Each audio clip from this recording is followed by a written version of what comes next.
My name is Michael. I am, as you can see there, a rocket scientist, although that's not my job title. Nobody has the job title rocket scientist. We're all blank types of engineers at the company. That company being ULA, United Launch Alliance. Specifically, I am on the NASA Artemis team. That is the team dealing with the current lunar missions to get back to the moon. Although I do work on our own rockets as well, those being the Delta IV Heavy, the Atlas V, and the upcoming Vulcan Centaur rockets. I think that was 30 seconds, probably. Go ahead. Yeah, and so as we get into this here, I have preambled it by making this fun little presentation on the history of space since the Cold War. I've tried to make it, fun, engaging, blah, blah, blah, because let's be honest, it's a history lecture. Who's interested in that normally? But hey, we're going to have a good time. So, without further ado, POV. It's 1991. The USSR has fallen. America has won the Cold War. God bless the USA. Woo, I'm not actually that. Whatever. But, okay, so the US has emerged as the primary superpower of the world. And this brings into question, what are we going to do with our space program?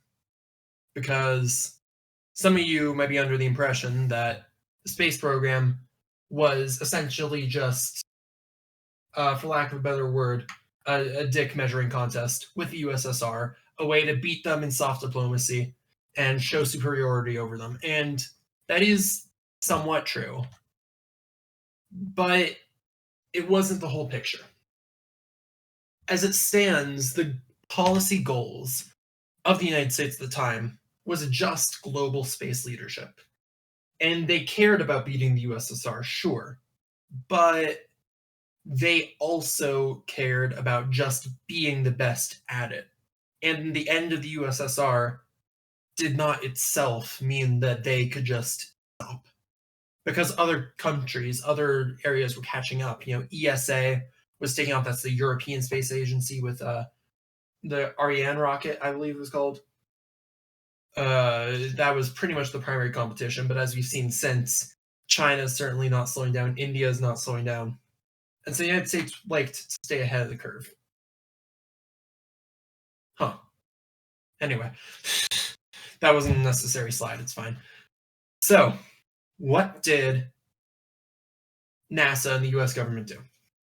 So, they wanted assured access to space. That was their guiding doctrine. And so in 1994, they created the Evolved Expendable Launch Vehicle Program. That being, they wanted at least 2 different rockets they could use at any given time to get to space. Now, I did specify expendable launch vehicles.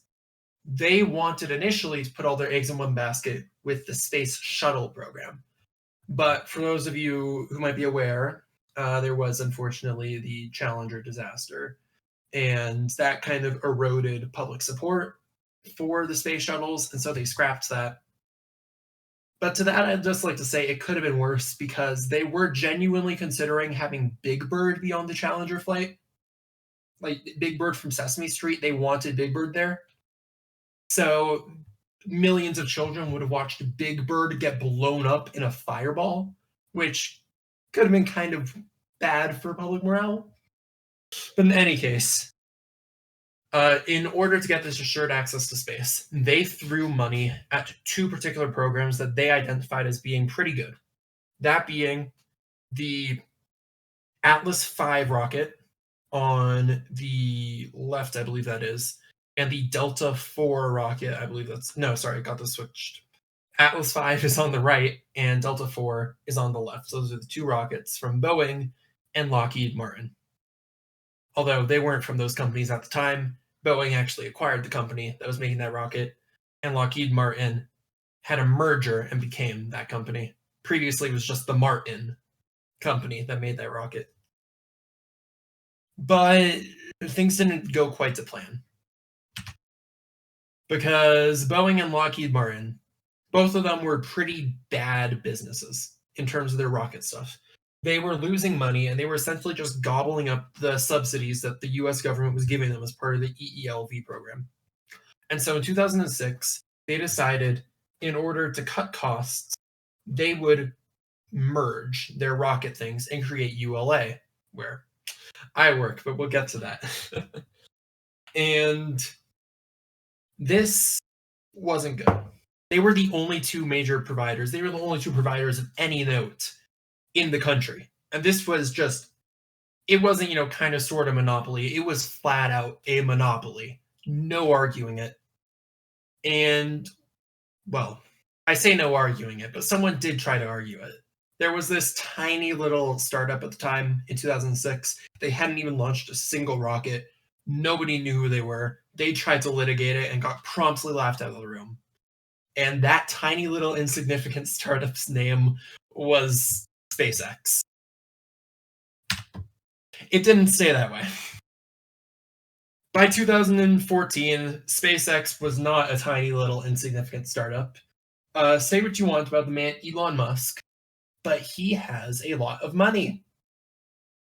And he could throw a lot of money at an unprofitable startup until an unprofitable startup turned into a profitable startup. And by 2014, ULA was a joke. SpaceX was completely dominating the industry. They were picking up contracts left and right. They were launching rocket after rocket after rocket while ULA was blowing up theirs. But we had a savior. Introducing the one, the only, Tory Bruno, CEO of ULA, who came in and fixed up the company. I shook this man's hand today at work. He was going around the office and giving people cupcakes and wishing them a Merry Christmas. I made a joke and I got a polite chuckle out of him. It was a great time. But in any case, he completely overhauled ULA. He cut a bunch of the really awful programs that were losing money before. He cut the staff by like half because it was bloated. That was mostly executive positions, by the way. So before anyone gets worried about the layoff angle of it, and started investing in a new rocket program that would actually be competitive with SpaceX. And so that was essentially the most recent major innovation in all this. And that brings us to the present. Where are we now?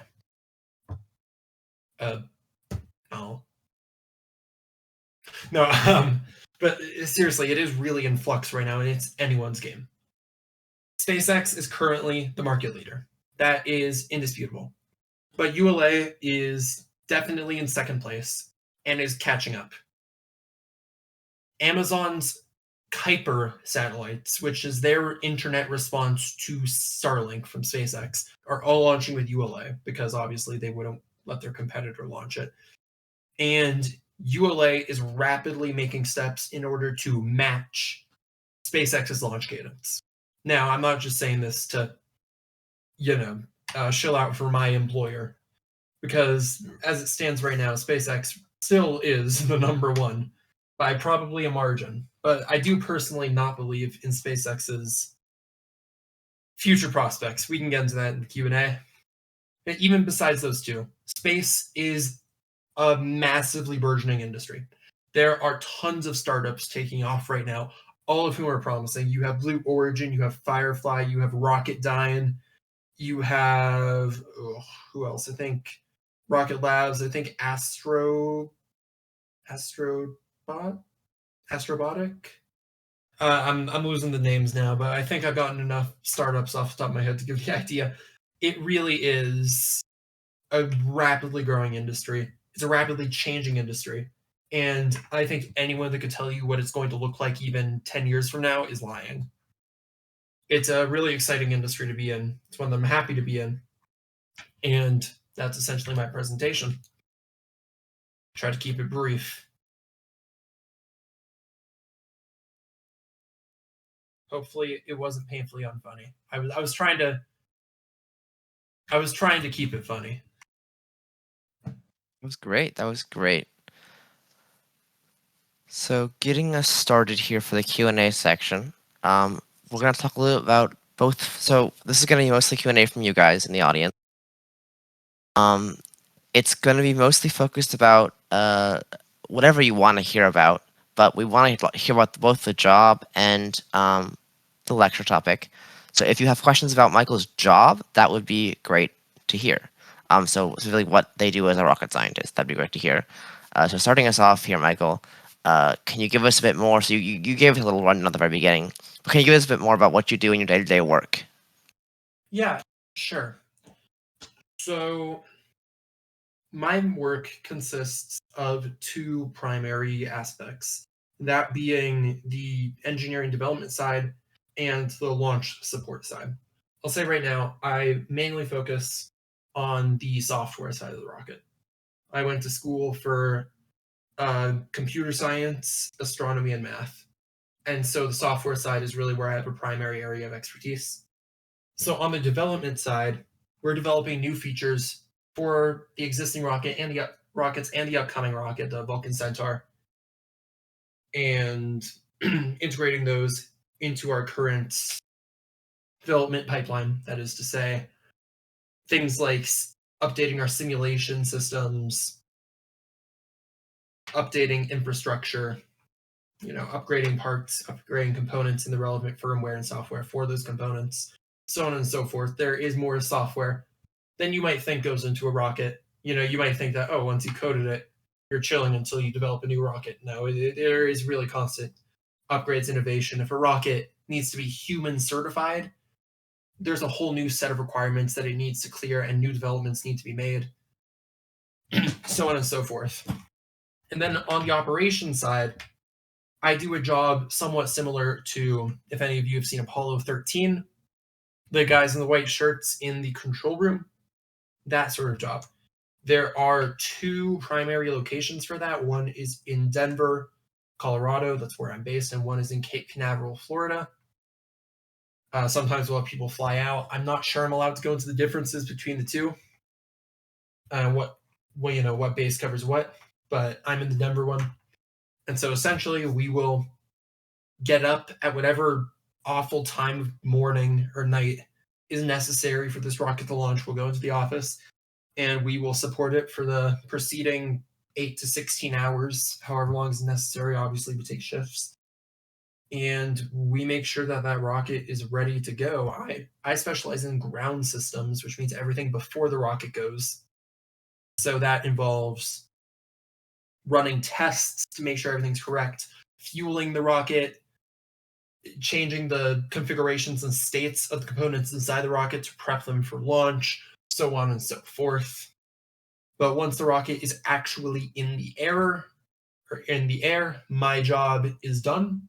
All I'm doing is I'm sitting there watching with my coworkers and crossing our fingers. Although one of ULA's claims to fame's 100% mission success rate. So if I need to cross my fingers, something has gone terribly, terribly wrong.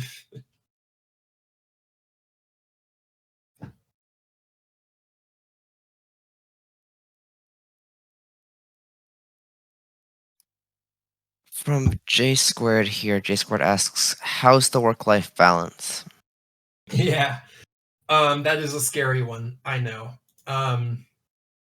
It very much depends on the company. A certain company who I imagine you had in mind when you asked this question, whose name rhymes with Masex, it tends to have a proclivity to overwork their employees. At said company, whose name rhymes with PaySex, you could be expected to work extremely long hours all the time. This is not true everywhere. That is sometimes, I'd say by and large, this industry can have a pretty poor work-life balance. That is because aforementioned company rhymes with what's another word that rhymes with space? Haystacks. They are run by Elon Musk, who tends to do that for all his companies. And a lot of startups in the field try to run by example. they do it like he does, and they also just have startup culture, which can be like that. My company in particular is quite good as far as work-life balance goes. The only times I've ever had to work overtime, I have been paid for that. That's definitely not a standard everywhere. And working on weekends and such is it only happens if there is some genuinely really pressing need for it to happen, and you get a bonus for working on weekends if you do have to. So I'm not going to lie and say that you're always working 40-hour weeks every week, because that's not true. Sometimes a rocket is going to launch when a rocket is going to launch, and there's nothing you can do about it, and you have to work those hours to make it work. But when that does happen, you are compensated for that time. You are not being taken advantage of.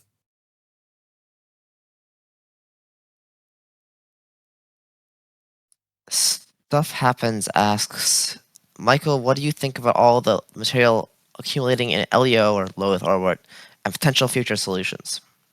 Yeah. So I completely agree that it is a problem. It's one of those things where people are really just going for it right now, not worrying about how it's going to be dealt with in the future. But unlike something like, I don't know, climate change, let's go with, I do think this is a problem where engineered solutions do have potential. It has been a while since I've looked into this, but I know for a fact that this has been something brought up by our company, by our CEO, Tori Bruno. And it's something where the companies involved, us, it's not like ExxonMobil, BP with climate change, where they're just trying to make the money they can and get out. This is a problem that we ourselves want to deal with too, because that sort of stuff, it impacts us, it hurts us. And, you know, given corporate CEO, you might not, or executive board, you might not trust them to do what's best for the environment, but you can trust them to do what's best for the bottom line. And it just so happens that the long term solution for this is the intersection of both. So, I'm not the person developing the particular reclamation nets or whatever it is, the solutions to this that are being workshopped. I'm not that person, but I can tell you that I am optimistic about it. I don't think it's going to be something that ruins humanity in the future.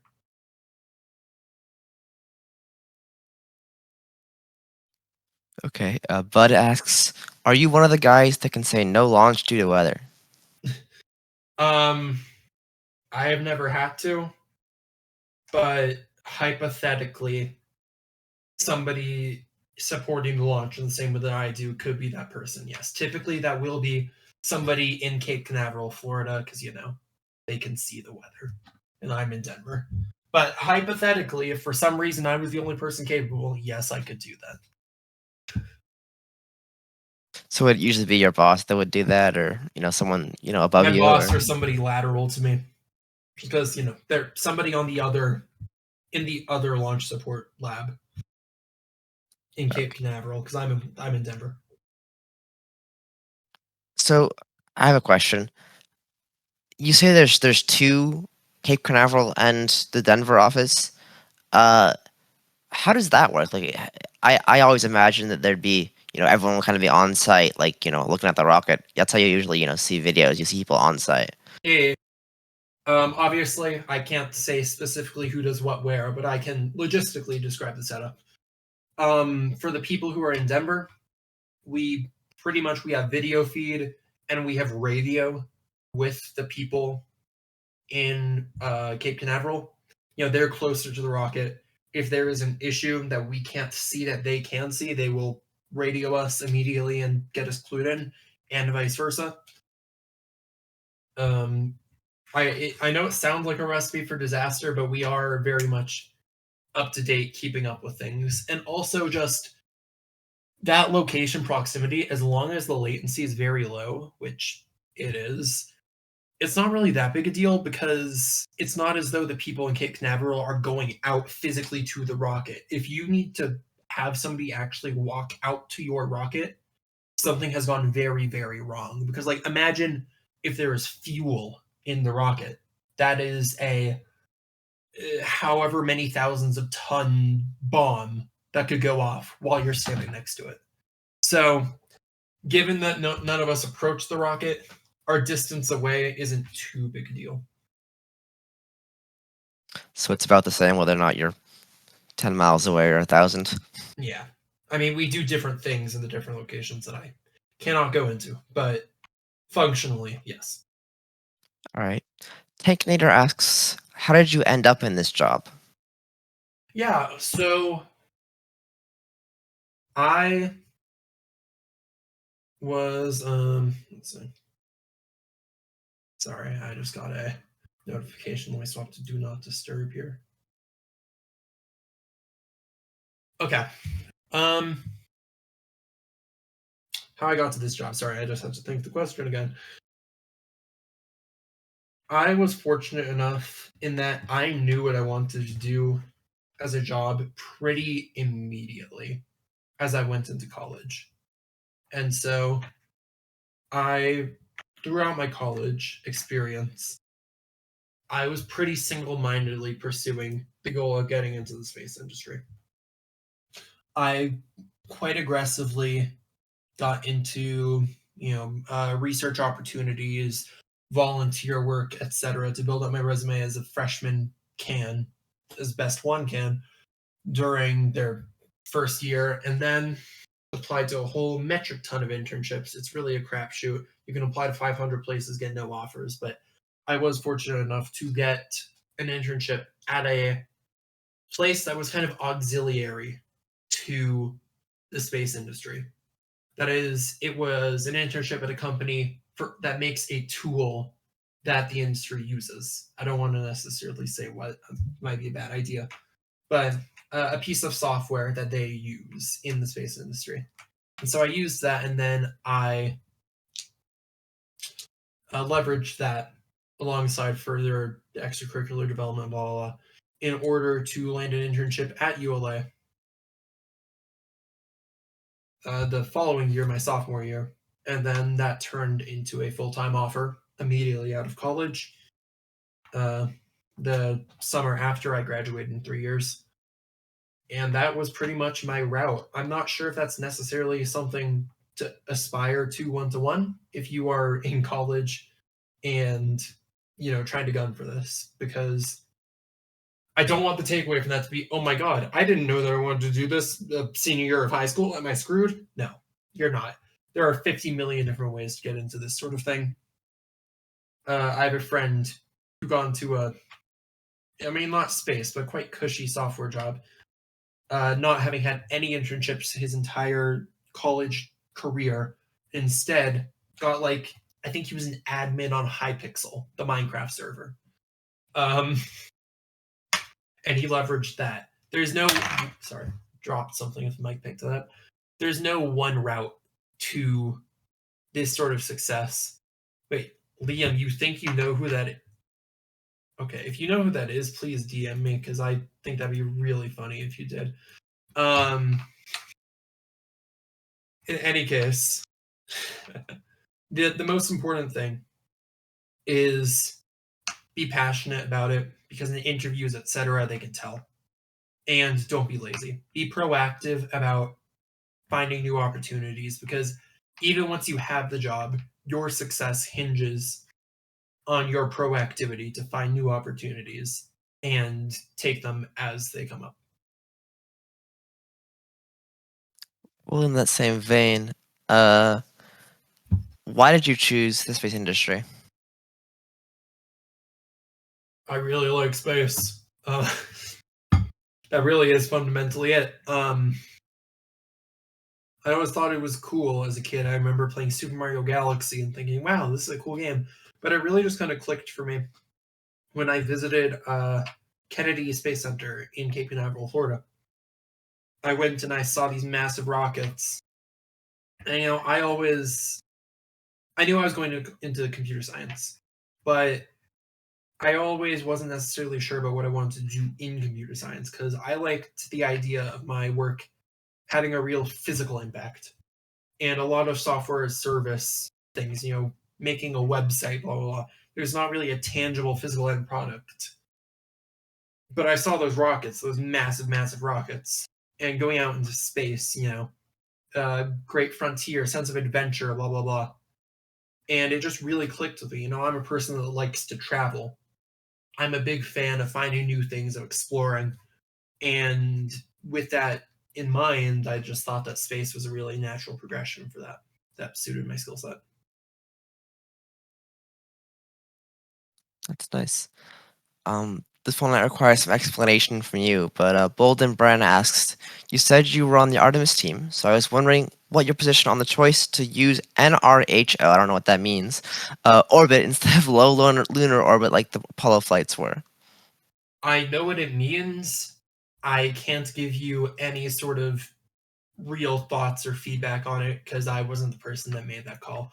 I'll say at least it's a type of orbit, essentially, like a sort of path around the moon that gets taken. I'm afraid that I don't really have any knowledge or insight on that one. Sorry. From the way you phrased that question, I'm imagining you're not too happy with it. So I suppose I can instead use that springboard to talk about the Artemis program at large, because I know that it's not a secret, even among the people working on it, that Artemis doesn't have the best reputation among a lot of enthusiasts in the space industry. It's known that to a lot of people, it is considered a bloated waste of money that could be better spent elsewhere. But my response to that would be that is something of an uncharitable view of the situation. The simple fact is money that gets spent by the government in a way that we don't necessarily love can't be super simply reallocated in ways that we can. I think half of the people on Reddit /r/space or whatever, underneath in the comments of any NASA Artemis related article, would be talking about how all that money should just be thrown at SpaceX instead, and that would be much better uses. I'm not saying you're saying that. I'm just using, yeah. But the fact is, if that money weren't being used in the way that it's being used right now, it wouldn't get magically reassigned in some more efficient way. It just wouldn't happen. And so our choices aren't an Artemis that's hypothetically less efficient or an Artemis that's more efficient. It's an Artemis that's hypothetically less efficient or no Artemis. And I think that if we have to wade through some political pork barreling or whatever it is in order to get back to the moon, in order to get a lunar base set up, in order to do some genuinely cool things that are really a marvel of modern engineering, that's a sacrifice that I'm willing to make, and I have no regrets about working on the Artemis program. Okay. So you alluded to this in your talk section, but Logic Bugs asks, why do you think SpaceX will not continue to have a dominance in the market? Yeah. So I think that there's a really apt analogy to be drawn here with another one of Elon Musk's companies, Tesla. Tesla got a super huge lead in the electric vehicle sector because they were the first ones to really take modern business approaches, modern kind of startup-esque approaches, in a stagnant field where none of the other car companies had ever even considered that style of sale, that style of car. And they got a huge lead. They had a great perceptive value or brand perception. And they were doing quite well for themselves. Except when you think of Tesla nowadays, what do you think of? You think of Elon Musk being Elon Musk. You think of poor quality control. You think probably overpriced cars. And you see all these other car manufacturers have caught up. There was an early lead, sure, But now at this point, would you really rather have a Tesla Model S, or would you rather have a Porsche Taycan, or would you rather have an Audi e-tron, or would you rather have a Jaguar? I think F-Type is the electric model.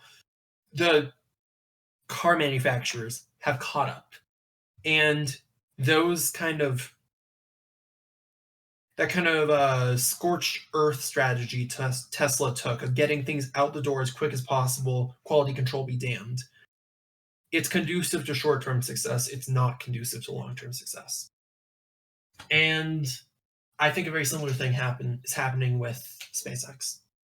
SpaceX had it even easier. There was only one other company that was even worth talking about in the space industry, that being ULA. And ULA was, well, not good. In 2006, they were a joke. Everywhere up to 2014, they were a joke.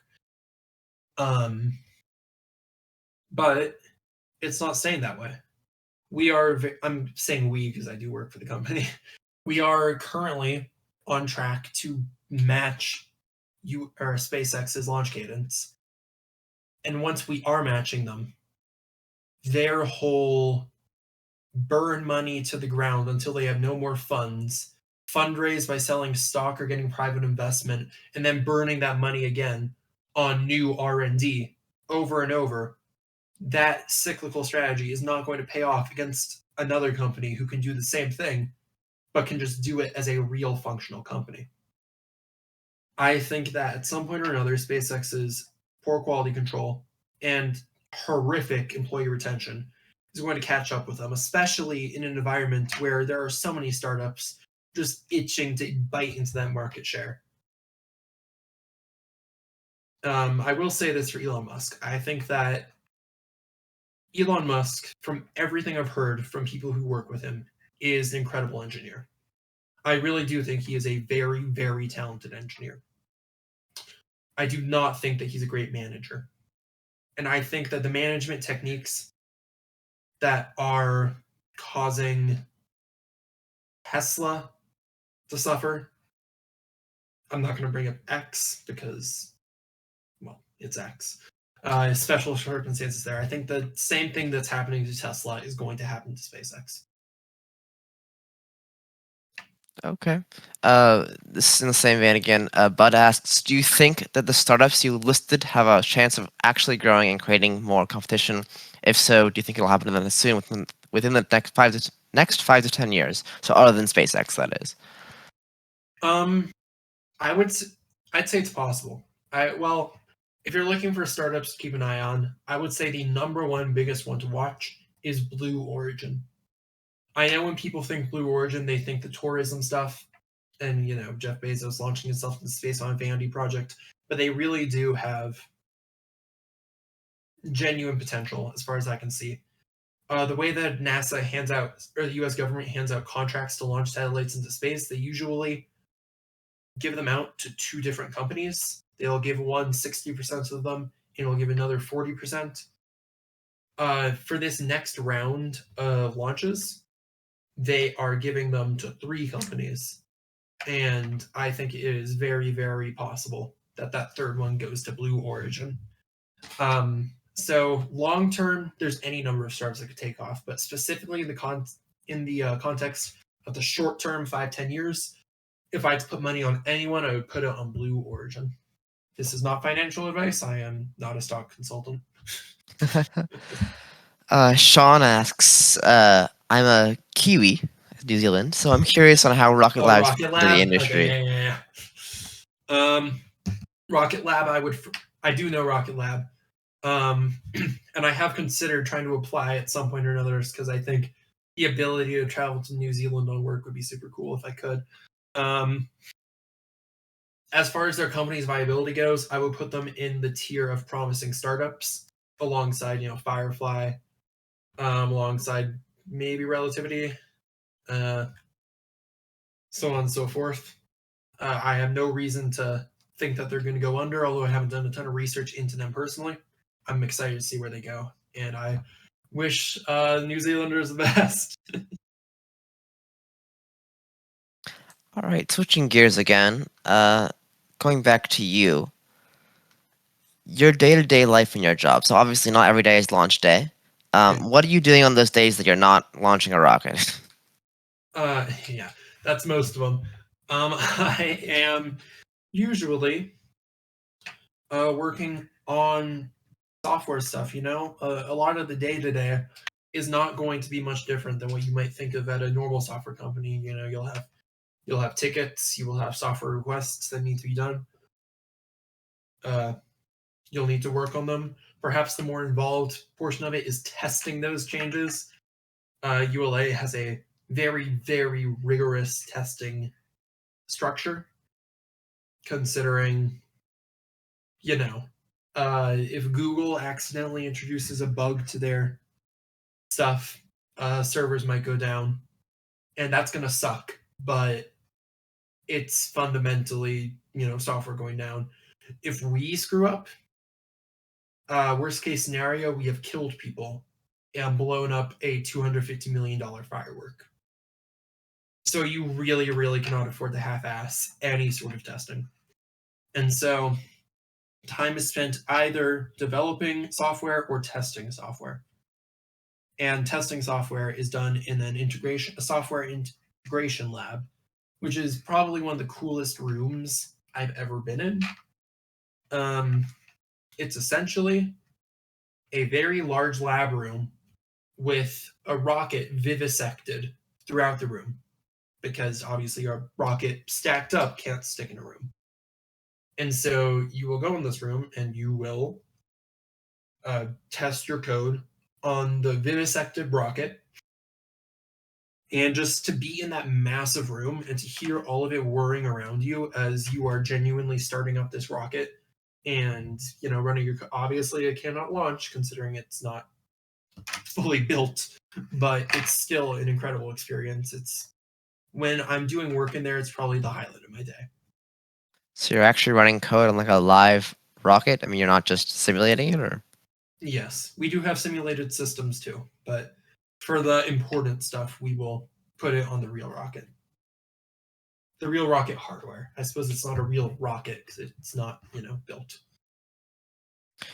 You kind of mentioned this earlier, but SpaceX versus ULA here. Obviously, SpaceX blows up a lot of rockets. ULA does not blow up any, it sounds like. How do you think that kind of relates to their, method as a whole? Yeah, I will. I will add a caveat here because I saw Logic Bugs put a thing in here about the quality control, and I do want to mention that as far as their actual practical launches go, they're essentially fine. It's more so they are a lot more willing to blow things up during testing. I don't remember what they were testing last time. They had a rapid unscheduled disassembly, but that was very recent, and that's the sort of thing that I was more referring to. So I apologize for misspeaking earlier, Logic Bugs. But yes, I would say that if we were to map out risk assessment or risk tolerance on a sliding scale, ULA and SpaceX are polar opposites. ULA is very, very hyper risk averse. If anything goes wrong in any capacity or is in danger of going wrong, ULA will get very scared and won't hesitate to pull out. SpaceX is the flip side of that. SpaceX thinks there is things to be learned in your stuff blowing up. And I don't necessarily agree with that, but it's hard to deny the results, even if long term I do think that they might need to shift gears if they want to stay competitive. Because I think personally, you can only fundraise for so long if your investors are getting more and more sure that your money is going to sink into a magic hole.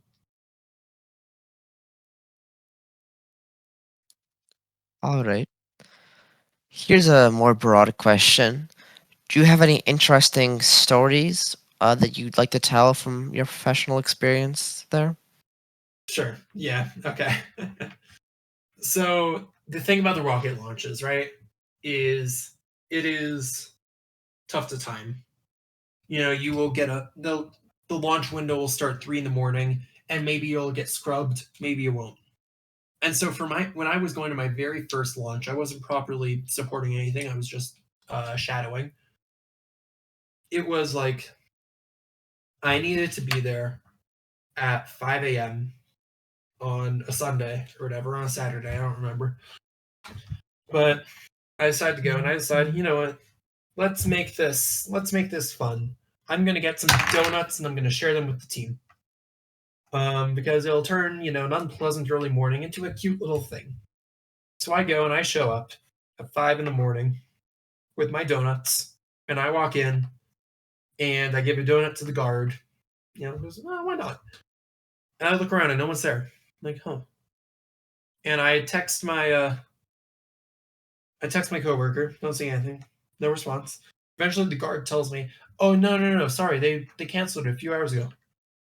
Oh, they forgot to tell me. And so I'm like, oh, okay. I get when's it happening again? Oh, tomorrow. All right. And so day goes by. I'm sleep deprived because I got up at 5 in the morning. Next day, I get up at 5 in the morning and I go in. It got canceled again. They forgot to tell me a second time.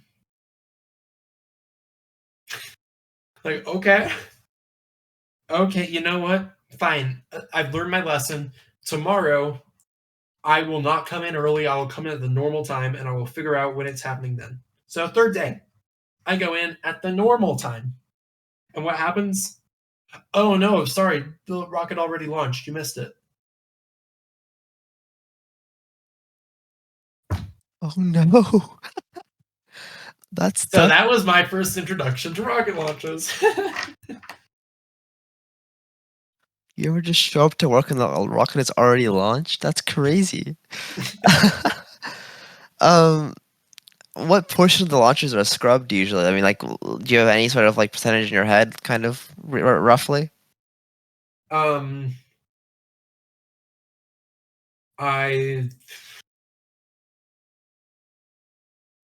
I would say very rarely. Well, the way that it works is a window will be like 3 days long. And you try the first day. If it doesn't work, you try the second day. If it doesn't work, you try the third day. If it doesn't work, you scrub the whole thing and you move on to the next launch window. I couldn't give you a number on how often we scrub an individual day, but I can tell you that it's fairly unlikely for a launch to entirely miss the window.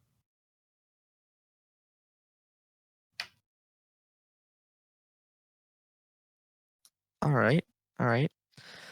Question from J Squared. What is the goal right now of the space industry?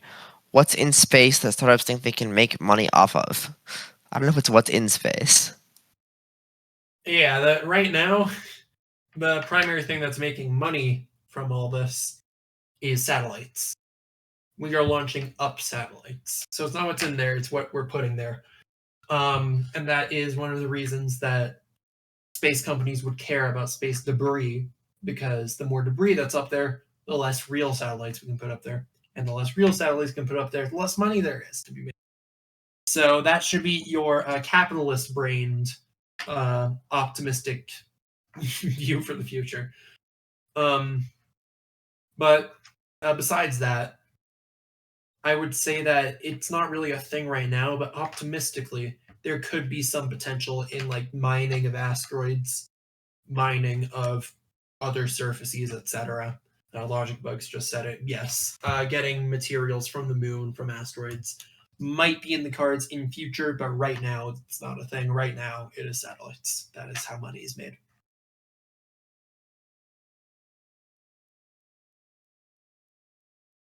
Going back to the launch days. So obviously you kind of just missed that one. How important is it that you're in the room? When launches happen. Like, can someone always take over your job, or is it like you got to be there? There are people who are important enough that they couldn't really be replaced. I'm not one of them. I'm training to be one of them, but as it stands right now, I will be the first to concede I'm fairly replaceable. If you don't mind, what do those people do? Um, generally the sort of people who are directing the whole thing, the primary point of contact if something goes wrong, oh, X person, what do we do? How do we fix this? That sort of person is the person who's really vital to a launch.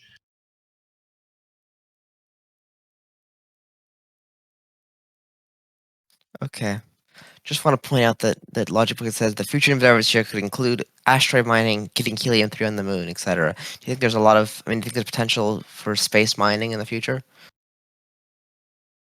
Hypothetically, I think that it's probably very, very far out. I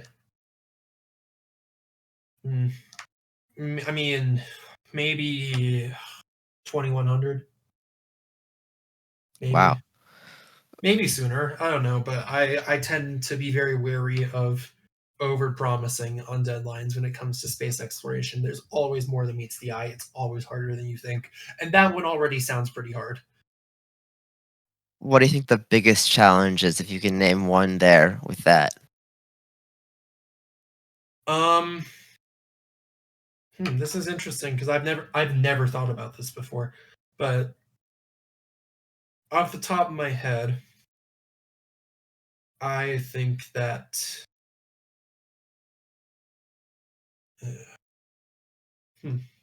sorry, give me a moment here.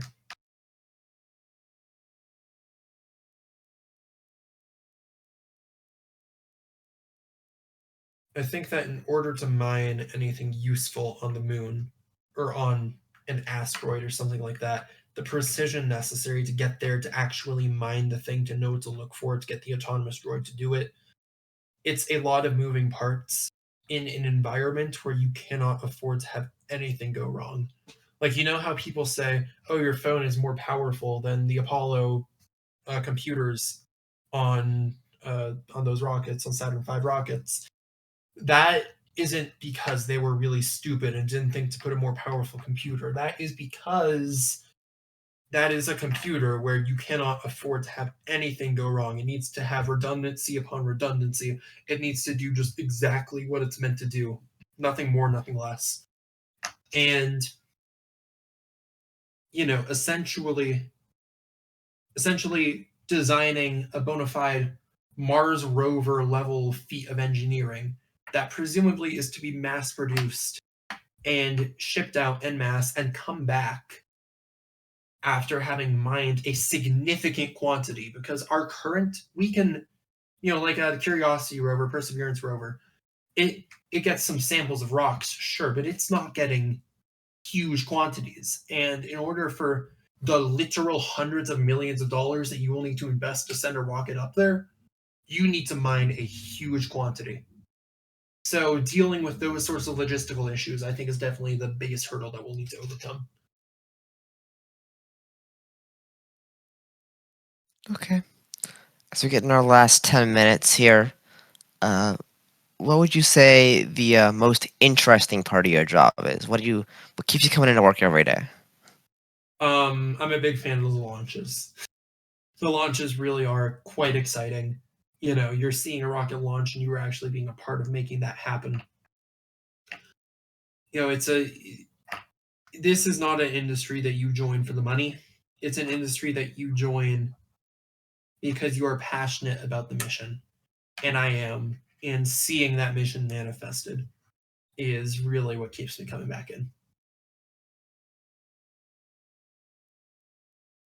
That's nice. Do you think there's a lot of opportunity to do different things, like growth and stuff, at the company you're at right now? For sure. I think that this company is super, super rewarding for anyone who has the initiative to go and do things on your own, to sign up for opportunities, to track down new challenges and take them. Nobody will stop you, and you will be rewarded for doing it. So, in that angle, I think it's really a great company to work at. That's good. Logic is wondering how feasible it is to move an asteroid into a closer to Earth orbit and then mine it. Is moving an asteroid feasible? I know moving an asteroid in the hypothetical is feasible. I know that NASA had a mission that they did just recently where they did exactly that, just as a proof of concept. I don't remember the name of that mission. If anybody in the chat remembers, I'll read it out if you say it. Having said that, I'm not sure how good an idea that is. I feel like it's a very scary thing to take an asteroid and then shoot it towards the planet. That's kind of DART. That was it. Yeah, that's right. Thank you, Alien Astronaut. I don't know the feasibility of it. I haven't looked into it at all. I don't know what it would entail. All I know is that pushing an asteroid towards Earth is something that kind of scares me, especially because presumably we want fairly large asteroids in order for them to be worth mining. But somebody who majored in physics instead of minoring in astronomy might be in a better spot to answer that than me. All right. Really quickly, Jay Screds asks, "What's your take on that one asteroid that's supposed to hit Earth in 2029 or something?" Either it doesn't, or I won't really have to worry about it much after. There we go. Yes. All right. So last question here: if someone was very interested in getting into the space industry, what do you think they should be doing? Where should they be? What should they be thinking about right now? I think it's a great industry to get into. I think that the opportunities are for sure there. It's a burgeoning industry. It's a growing industry. I think that if you are in like college or something right now, the most important thing to do is to prove you have the technical ability and to prove you have the passion. And so make sure to join, extracurriculars that are relevant. Make sure to do volunteer stuff if you can. Make sure to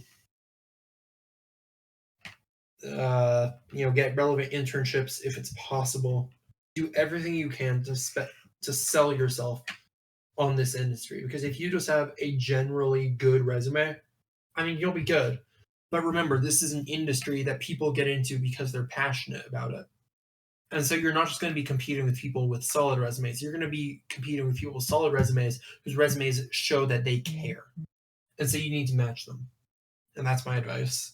If anybody's really properly dedicated about this, feel free to DM me if you want specific info, or just ask me here, actually. Like, just at me and ask for advice, and I'll be happy to give it. And your Discord username is ___ Michael. That's correct. If someone is watching the video. All right. Thank you so much. Last few things here. So this is the start of our lecture series. This is week 1. We will not be meeting next week. That is the Christmas Day, December 25th. So that's not happening. But January 1st, 2 weeks from now, we will be meeting anyway, week 3, and it will be Brandon Carlisle, the musician. You might have seen him on stream at one point, which should be super fun. If you are interested in lecturing yourself, I'll drop the form in the Discord chat right here. There it is. Well, we'd be happy to have you. So we're looking far into the future now. We have quite a few people who are interested, but I'm always listening to more people here. So thank you for coming, and thanks, Michael, for doing this, and I will hopefully see you guys in 2 weeks. Yeah, thank you for having me.